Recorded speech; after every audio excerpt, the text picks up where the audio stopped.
샬롬 6월 25일 금요일 아침이 밝았습니다. 오늘 아침 묵상 말씀은 잠언 29장 11절 말씀입니다. 어리석은 자는 자기의 노를 다 드러내어도 지혜로운 자는 그것을 억제하느니라. 오늘 우리에게 주시는 하나님의 말씀입니다. 오늘 말씀의 주제는 분노에 관한 이야기입니다. 여러분은 화를 잘 내시는 성격이십니까? 아니면 화를 잘 억제하시는 성격이십니까? 오늘 아침 묵상은 말씀을 통하여 분노에 대해 생각해보는 시간이 되기를 간절히 원합니다. 인류 역사상 많은 영토를 차지하고 있던 제국들이 있습니다. 1위는 해가 지지 않는 나라로 불리웠던 대영 제국입니다. 대항해 시대에 대영 제국은 전함을 중심으로 제압하여 여러 국가들을 식민 통치하였습니다. 그렇다면 두 번째로 많은 영토를 차지한 나라는 어디일까요? 바로 몽골 제국입니다.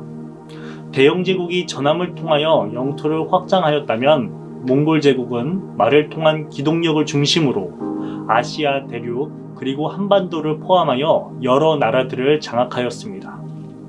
몽골 제국에서 가장 유명한 사람은 몽골의 푸른 늑대라 불리었던 징기스칸입니다. 징기스칸은 사냥을 다닐 때마다 영민한 매 한 마리를 데리고 다녔습니다. 그 매가 얼마나 똑똑하고 사냥에 큰 도움을 주는지 마치 친구처럼 여기며 사랑으로 길렀습니다. 하루는 사냥을 마치고 돌아오는 길이었습니다. 그는 손에 들고 있던 매를 공중으로 날려보내고 자신은 목이 말라 물을 찾았습니다. 그 당시에는 가뭄으로 인하여 개울물이 말라 있었기에 물을 찾기엔 쉽지가 않았습니다. 그러던 중 바위 틈에서 똑똑 떨어지는 샘물을 징기스칸은 발견하였습니다. 고생 끝에 발견하였기에 징기스칸은 기쁜 마음으로 한 걸음에 달려갔습니다. 그가 바위 틈에서 떨어지는 물을 잔에 받아 마시려는 순간 난데없이 자신의 매가 바람 소리처럼 빠르게 날아와 징기스칸의 손을 쳐서 잔을 땅에 떨어뜨리고 말았습니다. 징기스칸은 다시 잔을 집어들고 물을 마시려 하였습니다. 이번에도 어김없이 매가 방해하였고 이것이 여러 번 반복되었습니다. 일국의 칸이며 부하들도 보고 있었는데 물을 먹으려 하면 매가 계속해서 엎질러 버리니 징기스칸은 매우 화가 났습니다. 그래서 칼로 단숨에 매를 내리쳤습니다. 그 이후 징기스칸은 죽은 매를 치우며 바위 위를 보게 되었는데 깜짝 놀랄 만한 것이 펼쳐져 있었습니다. 바위 위의 샘물에는 죽은 독사의 시체가 물속에서 썩고 있었던 것입니다.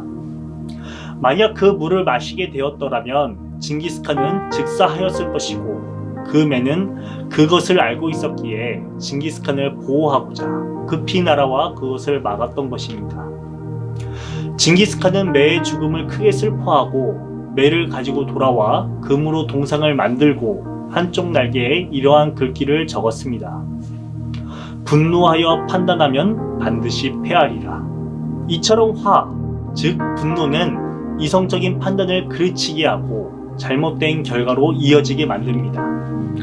그나마 징기스칸이 그 매를 무척이나 아끼고 사랑하였기에 죽은 매를 거두고자 바위 위로 올라가서 죽은 독사를 보았기에 그 화를 면한 것이지 그냥 물을 마셨더라면 몽골 제국의 역사는 지금과 달랐을 것입니다. 오늘 잠언 말씀에는 미련한 사람은 화가 있는 대로 다 내지만 지혜로운 사람은 화가 나도 참는다라고 말하고 있습니다. 즉 지혜의 길에 서 있는 자는 자기 화를 잘 다스리는 자라는 것입니다.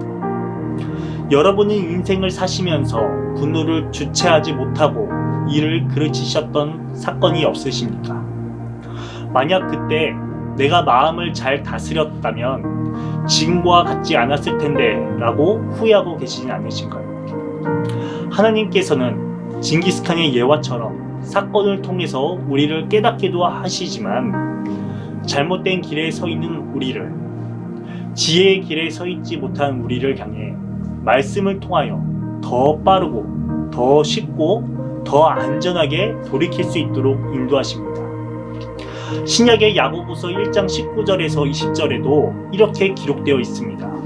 사랑하는 형제자매 여러분, 여러분은 이것을 알아두십시오. 누구든지 듣기는 빨리 하고 말하기는 더디하고 노하기도 더디하십시오. 노하는 사람은 하나님의 의를 이루지 못하기 때문입니다.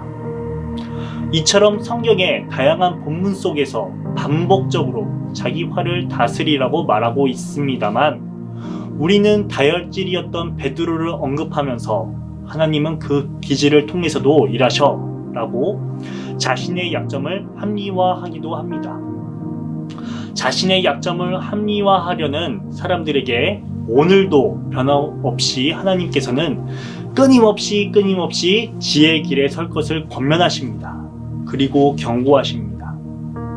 사랑하는 신내 성도 여러분, 오늘 이 시간 자기 화를 다스리라는 하나님의 말씀에 즉각적으로 순종함을 통해 진리를 향한 여정, 하나님 나라를 향한 여정에 더 빠르게, 더 안전하게, 더 견고하게 서시기를 소망합니다. 주기도문으로 아침 묵상을 마치겠습니다. 하늘에 계신 우리 아버지여, 이름이 거룩히 여김을 받으시오며 나라가 임하시오며 뜻이 하늘에서 이루어진 것 같이 땅에서도 이루어지리다.